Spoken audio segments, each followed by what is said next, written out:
তিনি পদত্যাগপত্র পাঠিয়েছেন। কার কাছে পাঠাবেন? মহামান্য রাষ্ট্রপতির কাছে। আমি বিষয়টা নিশ্চিত নয়, আমি যতটা জানি এখনো পৌঁছেনি। আপনি এটি নামান। সৈয়দ আব্দুল্লাহ, আপনার কাছে বিনীত অনুরোধ, আপনার কি মনে হয় এই শুয়োরের বাচ্চার সাথে আমি প্রোগ্রাম করব? আপনার কি মনে হয় এই শুয়োরের বাচ্চার সাথে আমি প্রোগ্রাম করব?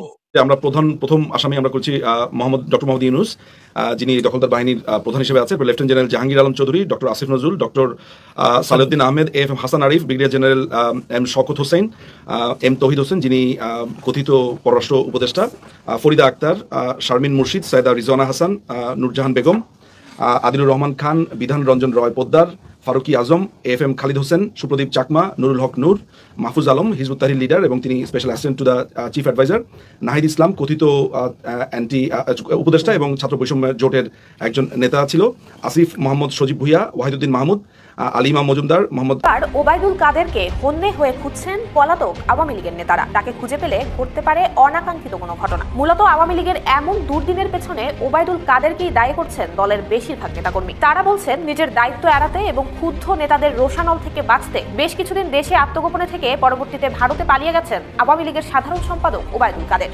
কালকে যা হয়েছে এই জিনিসটা কেন হবে, এই প্রশ্নের উত্তরটা এই উপদেষ্টাদেরকে দিতে হবে, এই সরকারের প্রধান উপদেষ্টাকে দিতে হবে। আপনাকে বুঝতে হবে সরকার ঠিক মতো দেশ চালাতে পারছে না। সরকার আমাদের জন্য বিপদ ডেকে আনছে, গণতন্ত্রকামী মানুষের জন্য বিপদ ডেকে আনছে। বুঝতে হবে সরকার তার দায়িত্ব কোথাও অ্যাকুরেটলি পালন করতে পারছে না, সরকার ব্যর্থ। অনেকগুলো দুর্বলতা আছে, আপনারা জানেন। আমরা একটা ট্রানজিশন পিরিয়ডে আপনাদের প্রতিনিধি হয়ে দায়িত্বটা নিয়েছি এবং এমন একটা ভঙ্গুর অবস্থার মধ্যে আসলে দায়িত্বটা নিয়েছি যে এখন আমরা চারিদিকে শুধু সমস্যা আর সমস্যা। অবশেষে মলমটা যে ভাই এইরকম ভাবে দিবে নিজুম মজুমদারকে, যেটা আসলে আমরা এ পর্যন্ত বুঝতে পারিনি ভাই। একদম জায়গা মতো মলম পড়ছে নিজুম মজুমদারে। মনে করেন যে পিছনে যে আগুনটা ছিল না, আগুনটা নিভে গেছে ভাই। নিজুম মজুমদারের পুটকির মধ্যে যে গাও হয়েছিল না ভাই, মলমটা ঢেলে দিয়েছে হার্পিক মলম, অবশেষে গাওটা কিন্তু সেরে গেছে। ইতিমধ্যে হয়তো আপনারা সেই লাইভ টক শোটা দেখছেন ভাই। নিজুম মজুমদার পাঠার পর পাঠাকে নাস্তিকের বাচ্চা কুলাঙ্গারকে এমন দোলাই যে দিছে ভাই লাইভ টকসের মধ্যে, এই দোলাইটা হয়তো আজীবন বাঙালি জাতি মনে রাখবে। আমার তো মনে হয় যে এই দোলাইটা দিছে ভাই, তারে তো মনে করেন যে একটু পুরস্কার করা দরকার, তাই না? ভিডিওটা হয়তো অনেকে দেখছেন, অনেকে দেখেন নাই। ভিডিওটা দেখেন ভাই, খুবই মজা পাইবেন, একদম মজার একটা ভিডিও। আর একটা ঘটনা আছে, সেটা হলো ওবায়দুল কাদের কাক্কু যতদিন ধরে বাংলাদেশ থেকে নাই, খেলা হবে খেলা হবে, আমরা পালাই না, পালাবো না, দরকার পড়ে ফখরুল সাহেবের বাসায় গিয়ে উঠবো। সেই কাদের কাকুকে অবশেষে আওয়ামী লীগের লোকজনরাই খুঁজছে একটু উত্তম মাধ্যম দেওয়ার জন্য, বুঝলেন, একটু হোগা মানে একটু ধাক্কা মারার জন্য। ওবায়দুল কাদেরকে খুঁজছে আওয়ামী লীগের লোকজনই, কারণ এই অভ্যুত্থানের যত পাকনামো করছে সেটা হলো ওবায়দুল কাদের, এবং শেখ হাসিনাকে দেশ থেকে বিতাড়িত করার পিছনে, আওয়ামী লীগকে ধ্বংস করার পিছনে ওবায়দুল কাদেরকে এখন আওয়ামী লীগের লোকেরা দায় করতেছে। এবং তারা চিন্তা করতেছে ওবায়দুল কাদের পাইলেই কিন্তু ঠাসা দিবে, এবং ওবায়দুল কাদের এই ভয়েই কিন্তু আওয়ামী লীগের লোকজনের সাথেও সাক্ষাৎ করতেছে না ভাই। আত্মগোপনে এমনই আছে ভাই, শুধু এই বাংলাদেশের মানুষের কাছে যে আত্মগোপনে আছে তা না, আওয়ামী লীগের কাছেও আত্মগোপনে রয়েছে। তো যাই হোক, বিস্তারিত কয়েকটি গুরুত্বপূর্ণ ভিডিও নিয়ে আজকে আপনাদের সম্মুখে হাজির হওয়া, কথা বাড়াবো না, চলুন এক এক করে সবগুলো ভিডিও দেখে আসে। সবাইকে বলবো একটি লাইক দিয়ে দিন, চলুন সবগুলো ভিডিও দেখে আসি। আমার একটা কথা জোর করে দিয়ে আপনি এটি নামান প্লিজ। সৈয়দ আব্দুল্লাহ, আপনাকে এটি নামাতে হবে। এটি কোনো নাট্যমঞ্চ নয়, এটি আমরা একটা একাডেমিক ডিসকাশন করব। আপনারা যদি একে অন্যের প্রতি শ্রদ্ধা না রাখেন, আমরা আলোচনাটা করতে পারবো না। নিজুম মজুমদার প্লিজ। তানভীর ভাই, ও এখন যেটা করেছে এরপরে ওকে এখানে রাখা যাবে না। আপনি যদি আমার সাথে আলোচনা করতে চান, আপনি আমার সাথে আলোচনা করতে চান। ও কি করছে আপনি দেখেছেন? আপনি এটি নামান। সৈয়দ আব্দুল্লাহ, আপনার কাছে বিনীত অনুরোধ, আপনার কি মনে হয় এই শুয়োরের বাচ্চার সাথে আমি প্রোগ্রাম করব? আপনার কি মনে হয় এই শুয়োরের বাচ্চার সাথে আমি প্রোগ্রাম করব? Please Nijhum Majumdar, just look at him. আপনি আমাকে বলছেন। তো আমার আজকের আলোচনায় মূল আলোচনাটা আমি নিজুম মজুমদারকে দিয়ে শুরু করতে চাই। নিজুম মজুমদার, আপনার কাছে আমি জানতে চাইবো যে কোন প্রেক্ষাপটে আপনার কাছে মনে হলো যে আন্তর্জাতিক আদালতে এই মামলাটি অভিযোগটি উত্থাপন করা প্রয়োজন? আপনি নিশ্চয়ই তিনজন আইনজীবী, আমি যতদূর জানি, শাকিল উদ্দিন, মনিরুল ইসলাম মঞ্জু এবং নিজুম মজুমদার, আপনি নিজে তিনজন আইনজীবী, এবং এটির মামলার বাদী হচ্ছেন সিলেট সিটি কর্পোরেশনের মেয়র, সাবেক মেয়র আনোয়ারুজ্জামান চৌধুরী, তাই নয় কি? উনি এখনো মেয়র আছেন। এই ইন্টারিম গভর্নমেন্ট অবৈধ, ফলে সবকিছু আগের মতোই আছে। যাই হোক, এটি আপনারা বলছেন, যেহেতু এটি একটি না আইনগত এটা প্রক্রিয়া। এটা একদম সংবিধান অনুযায়ী, বাংলাদেশের সংবিধানে ইন্টারিম গভর্নমেন্ট বলে কিছু নেই। গণমাধ্যম কর্মী হিসেবে আমি সাবেক মেয়রই বলছি, এটা আপনার বক্তব্য। তো আপনাকে দিয়ে শুরু করতে চাই নিঝুম মজুমদার। আপনি যদি একটু বলেন যে কোন প্রেক্ষাপটে ডক্টর প্রফেসর ইউনূস প্রধান উপদেষ্টা অন্তর্বর্তীকালীন সরকার বাংলাদেশে, তার বিরুদ্ধে এই অভিযোগটি আপনার আনতে হলো, নিঝুম মজুমদার। আচ্ছা, অনেক ধন্যবাদ।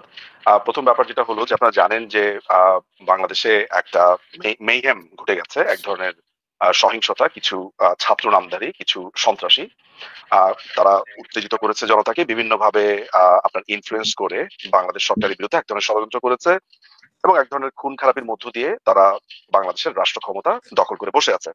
আপনারা নিশ্চয়ই জেনে থাকবেন, খুব সাম্প্রতিক সময়ে এই সরকারের পক্ষ থেকে বলা হয়েছে, এই অবৈধ দখলদার সরকারের পক্ষ থেকে বলা হয়েছে যে 1 জুলাই থেকে 8 অগস্ট পর্যন্ত বাংলাদেশে এই অভ্যুত্থান বা কথিত অভ্যুত্থানের সাথে যারা জড়িত ছিল তাদের ব্যাপারে কোনো ধরনের অভিযোগ বা তাদের ব্যাপারে কোনো ধরনের মামলা, হেনস্থা, এই ধরনের একটা প্রজ্ঞাপন স্বরাষ্ট্র মন্ত্রণালয় থেকে করা হয়েছে। এবং এই কথিত দখলদার সরকারের একজন কথিত আইন উপদেষ্টা আছে, তার বক্তব্য আমরা দেখেছি এবং আমরা ফেসবুকে এগুলো আমরা দেখেছি।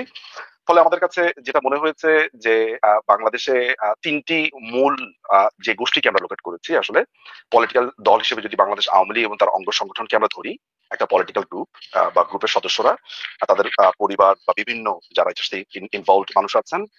সেকেন্ড, যদি আমরা ধরি যে বাংলাদেশের যারা মাইনরিটিস বলি, যদি এই শব্দটা আমি খুবই অপছন্দ বলতে হচ্ছে সুবিধার্থে, মানুষ যাতে বোঝে, এটাতে পরিচিত হিন্দু, বৌদ্ধ, খ্রিস্টান, ট্রাইবাল যে সোসাইটি গুলো আছে, মানুষগুলো আছে, তাদের উপরে যেই আন্তর্জাতিক অপরাধ সংঘটিত হয়েছে বলে আমরা মনে করেছি এবং বাংলাদেশ পুলিশ বাহিনীর উপরে যেই একইভাবে আন্তর্জাতিক অপরাধ সংঘটিত হয়েছে বলে আমরা মনে করেছি, এই সবগুলোর বিচার বাংলাদেশ সরকার করবে না বলে আমাদের কাছে মনে হয়েছে। আপনারা জানেন যে আন্তর্জাতিক অপরাধ আদালত মূলত নেশনের কেসগুলোকে অ্যাড্রেস করে বা সেখানে একজন রাষ্ট্র মূলত সেখানে মামলা করে বা ফরমাল মামলা আনতে পারে, এটা আপনারা জেনে থাকবেন।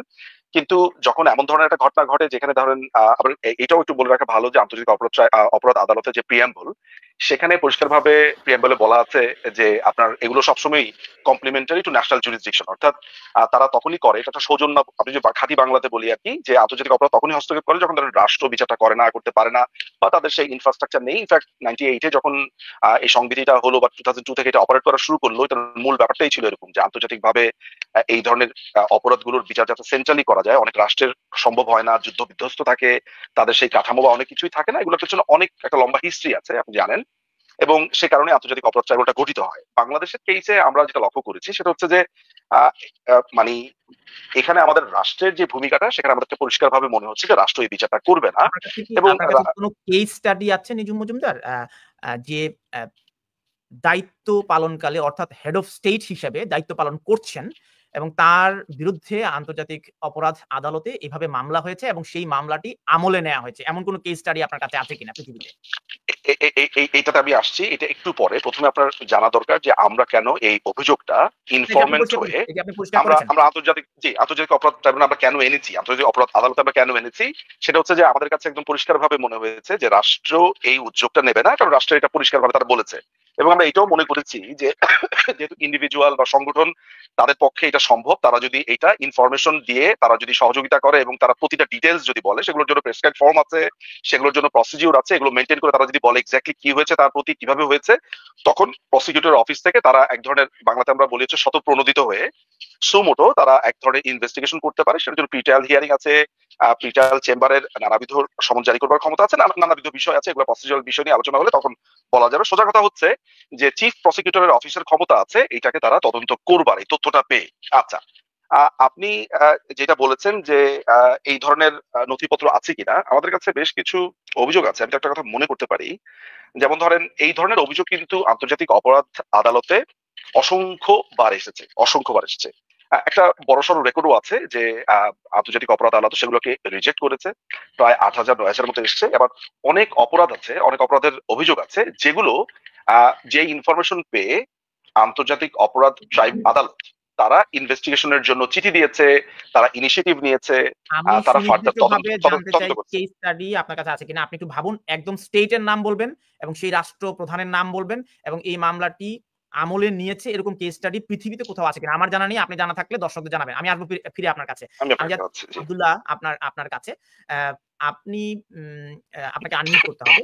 হ্যাঁ, আপনি ব্যারিস্টার নিঝুম মজুমদার, আপনি একটু যদি পিছনে গিয়ে বসেন তাহলে আপনার হেডরুমটা কাটা যাবে। ব্যারিস্টার নিঝুম মজুমদার যে অভিযোগটি উত্থাপন করেছেন আন্তর্জাতিক অপরাধ আদালতে, এটির সম্পর্কে আপনার মূল্যায়ন কি? একই সাথে সাবেক প্রধানমন্ত্রী শেখ হাসিনার বিরুদ্ধেও গণহত্যার অভিযোগ এনে আরেকটি পক্ষ অর্থাৎ বিএনপি পন্থী আইনজীবীরা এটি মামলা করেছেন এবং লন্ডনে এটি সংবাদ সম্মেলন করা হয়েছে। আমি তাদেরকে আমন্ত্রণ জানিয়েছিলাম এই অনুষ্ঠানে আসবার জন্য, তারা আমন্ত্রণ প্রত্যাখ্যান করেছেন। এই বিষয়টি জানাতে চাই। বিএনপি পন্থী যে আইনজীবী রয়েছেন তিনি তারা এই মামলাটি করেছেন। তারা আমাদেরকে বলেছেন যে তাদের চেম্বার এই মুহূর্তে এটিকে নিয়ে পাবলিকলি টকশোতে অংশ নিতে আগ্রহী নয় বা তারা পারবে না। এই কারণেই তাদের কোনো প্রতিনিধি নেই যিনি সাবেক প্রধানমন্ত্রী শেখ হাসিনার বিরুদ্ধে মামলাটি অভিযোগটি উত্থাপন করেছেন। সৈয়দ আব্দুল্লাহ। জি, সবার আগে আপনি আমার কাছে যে ব্যাপারটা জিজ্ঞাসা করেছেন যে আন্তর্জাতিক অপরাধ ট্রাইব্যুনাল যেটা আছে সেই জায়গাতে মানে আইসিসিতে এটা কি হয়েছে, খুবই স্পষ্ট ভাষায় বলতে গেলে বিভিন্ন টাইপ রিউমার ছিল এবং যিনি একটু আগে কথা বললেন সেই ভদ্রলোকও তার অভিযোগ এই জায়গায় স্পষ্ট, তারা একটা কমিউনিকেশন করেছেন, দ্যাট ইজ মেয়ার কমিউনিকেশন। এটা মামলাও না, এটা মামলা যে হয় না উনি নিজেও অবশ্য বলেছেন আজকে। সো এটা নিয়ে আমি প্রলং করতে চাই না, তবে যেটা আমি এই জায়গাতে আমি হোস্টের দৃষ্টি আকর্ষণ করছি এই জায়গাতে আমি হোস্টের সাথে কথা বলতে এসেছি, আমি হোস্ট আপনার সাথে কথা বলছি, আপনাকে কথা বলেছি, আপনি হোস্ট আমি দুজনকেই আনমিউট করেছি। না না না, এটা একটা লজিক্যাল ফ্যালাসি যে জোর করে আমার মুখে না। তানভীর ভাই আপনি আমার কথা আগে শুনেন।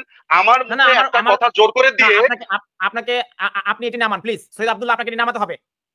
এটি কোনো নাট্যমঞ্চ নয়, এটি আমরা একটা একাডেমিক ডিসকাশন করব। আপনারা যদি একে অন্যের প্রতি শ্রদ্ধা না রাখেন আমরা আলোচনাটা করতে পারবো না। নিঝুম মজুমদার প্লিজ। তানভীর ভাই ও এখন যেটা করেছে এর পরে ওকে এখানে রাখা যাবে না। আপনি যদি আমার সাথে আলোচনা করতে চান, আপনি আমার সাথে আলোচনা করতে চান। নো নো, ও কি করছে আপনি দেখেছেন? লুক আপনি এটি নামান। সৈয়দ আব্দুল্লাহ, আপনার কাছে বিনীত অনুরোধ, আপনার বিনীত অনুরোধ। আপনার কি মনে হয় এই শুয়োরের বাচ্চার সাথে আমি প্রোগ্রাম করব? আপনার কি মনে হয় এই শুয়োরের বাচ্চার সাথে আমি প্রোগ্রাম করব? Please Nijhum Majumdar, just look at him. আপনি আমাকে বলছেন, আমি ওনাকে রিমুভ করেছি নিঝুম মজুমদার। এক্স্যাক্টলি, আপনি দেখেন যে সে প্রস্তুতি নিয়ে এসেছে। সৈয়দ আব্দুল্লাহ রিমুভ করেছি এবং সৈয়দ আব্দুল্লাহ যদি এটি আবার পুনরায় দেখায় তাহলে আমি টকশোতে আব্দুল্লাহকে আর দেব না। উনি এই প্রোগ্রামে থাকবেন, নিঝুম মজুমদার প্রোগ্রামে থাকতে পালাবার পথ পাবো না। এবার ওবায়দুল কাদেরকে হন্যে হয়ে খুঁজছেন পলাতক আওয়ামী লীগের নেতারা। তাকে খুঁজে পেলে ঘটতে পারে অনাকাঙ্ক্ষিত কোনো ঘটনা। মূলত আওয়ামী লীগের এমন দুর্দিনের পেছনে ওবায়দুল কাদেরকেই দায়ী করছেন দলের বেশিরভাগ নেতাকর্মী। তারা বলছেন নিজের দায়িত্ব এড়াতে এবং ক্ষুব্ধ নেতাদের রোষানল থেকে বাঁচতে বেশ কিছুদিন দেশে আত্মগোপনে থেকে পরবর্তীতে ভারতে পালিয়ে গেছেন আওয়ামী লীগের সাধারণ সম্পাদক ওবায়দুল কাদের। গত শুক্রবার রাতে ওবায়দুল কাদের অবৈধ পথে ভারতে পালিয়েছেন বলে নতুনভাবে গুঞ্জন ছড়িয়েছে। গুঞ্জনের পরে ভারতে থাকা আওয়ামী লীগ নেতারা হন্যে হয়ে খুঁজতে শুরু করেছেন তাকে। পরের দিন মধ্যরাতে পুলিশ চট্টগ্রামের হালি শহরের শান্তিবাগে কাদেরের স্ত্রী ইশরাতুন্নেসার বড় ভাই নুরুল হুদার বাসায় অভিযান চালিয়েছে। আওয়ামী লীগের শীর্ষ নেতাদের দেয়া তথ্য থেকে জানা যায় শহীদ নূর হোসেন দিবস উপলক্ষে গত রোববার দলীয় কর্মসূচি ঘোষণার পর ওবায়দুল কাদের নিজ দায়িত্ব এবং এক ধরনের ঝুঁকি এড়াতে তড়িঘড়ি করে দেশ ছেড়ে পালিয়ে গেছেন। এতে খুব একটা সুবিধা পাচ্ছেন না তিনি, কেননা ভারতেও তাকে আত্মগোপনেই থাকতে হবে। দেশে আগে থেকে আত্মগোপনে থাকা আওয়ামী লীগ নেতাদের রোষানল থেকে বাঁচতে সাবেক সড়ক পরিবহন এবং সেতুমন্ত্রী ভারতে লুকিয়ে আছেন বলে অনেকেই জানিয়েছেন। গত 5 আগস্ট ছাত্র জনতার অভ্যুত্থানে সরকার পতনের পর আওয়ামী লীগের সর্বোচ্চ নীতি নির্ধারণী ফোরাম সভাপতিমণ্ডলীর কয়েকজন সদস্য এবং সাবেক মন্ত্রী এমপি সহ মাঝারি পর্যায়ের অনেক নেতাই ভারতে পালিয়েছেন। তাদের কয়েকজন সোমবার জানিয়েছেন ওবায়দুল কাদের ভারতের কলকাতায় পৌঁছেছেন, তবে তাদের সঙ্গে সাক্ষাৎ হয়নি। সূত্র বলছে ওবায়দুল কাদের শুক্রবার শেষ রাতে সিলেট কিংবা ময়মনসিংহ সীমান্ত হয়ে অবৈধ পথে ভারতে যান। পাসপোর্ট ছাড়া বিমানে দেশ ছাড়ার সুযোগ না থাকায় তাকে শুক্র এবং শনিবার সীমান্ত এলাকাতেই অবস্থান করতে হয়েছে। পরে ভারতের সংশ্লিষ্ট কর্তৃপক্ষের কাছে বিশেষ অনুমতি নিয়ে গত রোববার ভারতের অভ্যন্তরীণ পথে চলাচলকারী বিমানে করে তিনি কলকাতায় যান। ভারতে যাওয়ার আগে ওবায়দুল কাদের আগস্টের 3য় সপ্তাহের দিকে রাজধানীর গুলশান থেকে যশোরে যান। সেখানে তিনি তার নিকটাত্মীয় প্রভাবশালী এক সরকারি কর্মকর্তার শ্বশুরবাড়িতে অবস্থান নেন। তখন থেকেই অপেক্ষায় থাকেন ভারতে ঢোকার। আওয়ামী লীগের সাধারণ সম্পাদকের সর্বশেষ অবস্থান জানার জন্য গত কয়েকদিন তার মোবাইলের 2টি নম্বরে দফায় দফায় ফোন করলেও তা বন্ধ পাওয়া যায়। হিজাব পর্দা এক জিনিস না, কারণ আমি কি পরবো না পরবো সেটা আমার বিষয়। এবং ভাইবার সময় আপনি যদি আপনার নিকাবটা না সরান তাহলে কিন্তু আপনার আইডির সাথে আপনার আইডি কার্ডের সাথে আপনার চেহারা আমি মিলাতে পারছি না। সো এগুলি আমার মনে হয় অপ্রয়োজনীয়। আপনি কি এটা দেখতে পান না যে ঢাকা বিশ্ববিদ্যালয়ে মানে একটা জায়গা তো একটা মানে টোন থাকে, তাই না? আমরা ঢাকা বিশ্ববিদ্যালয়ে যারা পড়াশোনা করতে আসছেন তাদের মধ্যে কতজনকে আমরা জনাব মামুনুল হকের মতো পোশাক আশাক পরতে দেখি? তাদের মধ্যে অনেকেও এই প্র্যাকটিসটা করতে চাইলেও যে তারা অনেকে করতে পারছেন না, সেইটাও কি একটা স্টিগমা তাদের উপর চাপানোর চেষ্টা করা হয়েছে কিনা? মানে যারা ধরেন দাড়ি রাখতে চান, টুপি পরতে চান, পাঞ্জাবি পায়জামা পরতে চান, লম্বা ঢোলা আলখাল্লা জব্বা পরতে চান, সেইটা তাদের উপর আসলে চাপানো হয় কিনা? একটা স্টিগমা যে না তুমি এখানে ফিট ইন করো। এটা না কোনো ইনস্টিটিউশনাল ডিসিশন না, এটা হচ্ছে শিক্ষক টু শিক্ষক ভ্যারি করে। যেমন কিছুদিন আগে সোশ্যাল সায়েন্স ফ্যাকাল্টির একজন শিক্ষকের সম্পর্কে অভিযোগ উঠেছে যে উনি পোশাক আশাক নিয়ে অনেক কথা বলেন। আমি ব্যক্তিগতভাবে আমার বিভাগের কথা বলতে পারি। আমি ইংরেজি বিভাগের শিক্ষক, আপনারা জানেন আমরা ইংরেজি সাহিত্য পড়তে গিয়ে অনেক কিছু পড়ি, আমরা মিথোলজি পড়ি, হিন্দু মিথোলজি, গ্রিক মিথোলজি, অনেক কিছুই পড়ি, কিন্তু সেগুলো প্র্যাকটিস করতে তো কেউ আমাকে বাধ্য করছে না। আমাদের ক্লাসগুলিতে মোটামুটি ছেলে মেয়ের রেশিও 50-50 না হলেও কাছাকাছি। তো যেসব মেয়েরা আছে ইদানিং অনেককে দেখা যায় যারা হিজাব পরে। হিজাব পর্দা এক জিনিস না, আমি সেই বিতর্কে যেতে চাই না। আমি তাদেরকে, আমার মতো শিক্ষকেরা, আমরা হয়তো একটু লিবারেল ইংলিশ ডিপার্টমেন্টের শিক্ষকরা, আমরা কখনোই কিন্তু এই ধরনের কিছু নিয়ে আমরা কথাবার্তা বলি না। কারণ একজন কি পোশাক পরবে, কোন ধর্মে বিশ্বাস করবে, এটা তার ব্যক্তিগত ব্যাপার। সে যতক্ষণ না এমন একটা পোশাক পরবে যেটাতে শালীনতার সীমা লঙ্ঘিত হয়, আমি তাকে কেন এটা বলবো? আমাদের স্টুডেন্টরা জিন্স পরে আসছে, টি শার্ট পরে আসছে, আলখেল্লা পরে আসছে, বোরখা পরে আসছে, এবং আপনারা হয়তো জানেন না ইংরেজি বিভাগে এখন প্রচুর মাদ্রাসার ছেলে পড়ে, প্রচুর। মানে একবার আমার ক্লাসে প্রায় 40 জনের মতো স্টুডেন্ট ছিল এবং তার 32-35% ছিল মাদ্রাসা ব্যাকগ্রাউন্ডের। এবং অনেকে শুনলে আরো অবাক হবেন যে ইদানিং আমি বুঝতে পারি আমার অভিজ্ঞতা থেকে যে মাদ্রাসা শিক্ষা তো ইংরেজির উপর অনেক জোর দেওয়া হয়, কারণ ইংরেজি বিভাগে আসা কিন্তু চাকরির কথা নয়, আর অনেকের সাথে কমপ্লিট করে আসে। তো এতে আমি অনেক খুশি যে ওনারা শিক্ষার এবং বিশেষত ইংরেজি শিক্ষার গুরুত্ব বুঝতে পেরেছেন। তো তারা কি পরে আসলো না আসলো এটা বিচ্ছিন্নভাবে যদি 2-1 শিক্ষক বলে থাকেন, অবশ্যই এটা আপত্তিজনক। সেই জায়গায় হলে আমিও আপত্তি করতাম, কারণ আমি কি পড়বো না পড়বো সেটা আমার বিষয়। কিন্তু যখন জিনিসটা বাড়াবাড়ি পর্যায়ে চলে যায়, আমি 2007 সালে হজ করে এসেছি এবং আমি জানি যে হজের সময় মুখের এতটুকু জায়গা ভিজিবল হতে হয়, বাধ্যতামূলক। আমাদের কিছু খুবই কম, বাট কিছু ছাত্রী আছে একদম এইরকম করে ঢেকে আসে, শুধু 2টা চোখ দেখা যায়, তাদের হাত মোজা পরা থাকে, পা মোজা পরা থাকে, যেটা আমাদের ধর্মের রিকোয়ারমেন্ট বলে আমি কোথাও পড়ি। আমি এগুলো নিয়ে কিছুটা লেখাপড়া করি। এবং ভাইবার সময় আপনি যদি আপনার নিকাবটা না সরান, তাহলে কিন্তু আপনার আইডির সাথে, আপনার আইডি কার্ডের সাথে আপনার চেহারা আমি মিলাতে পারছি না। সো এগুলি আমার মনে হয় অপ্রয়োজনীয়। কিন্তু পোশাক আশাকের ব্যাপারে, চিন্তাধারার ব্যাপারে, সব ব্যাপারে আমি ব্যক্তি স্বাধীনতায় বিশ্বাস করি ততক্ষণ পর্যন্ত যতক্ষণ না এইটা একজনের বা সমাজের বা দেশের জন্য ক্ষতিকারক না হয়। ইসলামের কথা যদি আমরা বলি, জি আপনি শেষ করবেন। জি আপনি শেষ করছিলেন, সরি। প্রিয় দর্শক শ্রোতা, সবগুলো ভিডিও ফুটেজ দেখলেন, অবশ্যই আপনাদের মূল্যবান মতামত জানাবেন। এবং নাস্তিক নিজুম মজুমদারকে যেইভাবে বাসটা দিছে ভাই, খুশি কারা কারা একটু কমেন্ট বক্সে জানান। ভালো লাগছে তো নাকি? আমার কাছে ভাই মারহাবা, খুব ভালো লাগছে ভাই। এরা তো মনে করেন যে একটা বাংলাদেশ থেকে একটা দেওয়া দরকার, কি বলে নোবেল প্রাইজ দেওয়া দরকার। যেই বাসটা দিছে ওই ছেলেটারে, হ্যাঁ এতদিন উচিত শিক্ষা হয়েছে হালারপুত এই কুলাঙ্গার নিজুম মজুমদারের, একদম উচিত শিক্ষা হয়েছে ভাই। তো যাই হোক, ভালো থাকবেন সবাই, ভিডিওটা শেয়ার করবেন, আর আমাদের চ্যানেল নতুন হলে সাবস্ক্রাইব করবেন। যারা করেছেন তাদের ধন্যবাদ। আল্লাহ হাফেজ।